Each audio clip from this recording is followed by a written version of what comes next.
होता है मार्केट में जाते हो डायरेक्ट सेलिंग, और क्या इंस्पिरेशन आपकी रही? मेरी क्या इंस्पिरेशन रही डायरेक्ट सेलिंग ज्वाइन करने की?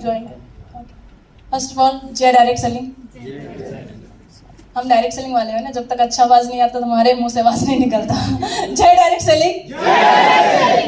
Thank you. First of all happy Guru Purnima to all.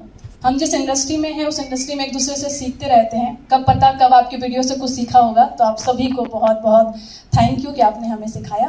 First of all Kamal sir, thank you so much यहाँ पे मौका देने के लिए। मुझे पता था काम कर रही हूँ तो यहाँ पे आऊँगी, पर इतनी जल्दी आऊँगी ये नहीं पता था। तो थैंक यू सो मच। और आप सभी का धन्यवाद कि आप सभी उस क्रांति का हिस्सा बन रहे थे जो क्रांति अभी चाहिए थी। तो थैंक यू, एक बार आप अपने लिए ताली बजा सकते हैं। Back to question.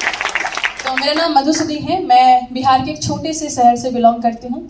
मेरे घर पे एक छोटा सा किराना दुकान था और उस किराना दुकान की स्थिति ऐसी थी कि 6th के बाद में मैं गवर्नमेंट स्कूल में जाना पड़ा, क्योंकि उतनी फाइनेंशियल कंडीशन ठीक नहीं थी। पर ठीक ठाक था। 10th में टॉप 3 में थी, 12th में पूरे बिहार स्टेट में टॉप 1% में थी। उसके बाद JEE मेंस क्वालिफाई किया, अलग अलग एग्जाम्स क्वालिफाई किए, रिसर्च इंस्टीट्यूट में गई, रैंक अच्छी थी तो रिसर्च इंस्टीट्यूट में स्कॉलरशिप मिलने लगी। तो मैं ये कह सकती हूँ कि 12th के बाद का मेरा पूरी पढ़ाई का खर्च इंडियन गवर्नमेंट ने दिया है।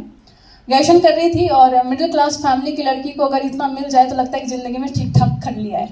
ग्रेजुएशन करना था, पोस्ट ग्रेजुएशन करना था, PhD करना था, उसके बाद हो सकता है एक अच्छी प्रोफेसर बन जाऊँगी।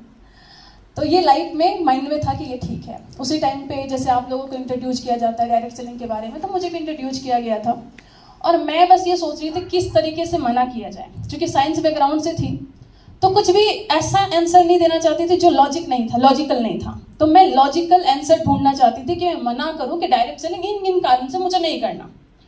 जबरदस्ती एक इवेंट में लेके गए मुझे, मैं इवेंट में बैठी, इवेंट में बैठ के थोड़ी चीज़ें समझ में आई, लगा कि यस करना चाहिए, अच्छा है। लेकिन कहते हैं ना साइंस वाला आदमी को डेटा के अलावा कुछ समझ में नहीं आता, ये था। तो मुझे डेटा के अलावा कुछ समझ भी नहीं आ रहा था। तो उस इवेंट से आने के बाद में मुझे थोड़ी कन्विंस तो हो गई थी कि मुझे डायरेक्ट सेलिंग करना चाहिए, पर मैं लॉजिकली खुद को नहीं समझा पा रही थी। तो मैंने जस्ट ग्रेजुएशन में आई थी, नया लैपटॉप लिया था, कॉलेज में अच्छा वाईफाई कनेक्शन था, जस्ट लैपटॉप ओपन किया, रात भर मैं डायरेक्ट सेलिंग के बारे में पढ़ती रही। अच्छी चीज़ ये थी कि डायरेक्ट सेलिंग के बारे में किसी यूट्यूब से नहीं पढ़ रही थी, कोई ऑथेंटिक वेबसाइट से पढ़ रही थी। एक यूथ की एक पावर होती है कि उसको पता होता है कि कहाँ से पढ़ना है, कहाँ से देखना है, वो रिसोर्स उसको पता होता है। तो वहाँ पे पढ़ने के बाद में मुझे लॉजिकली बड़े अच्छे समझ में आया।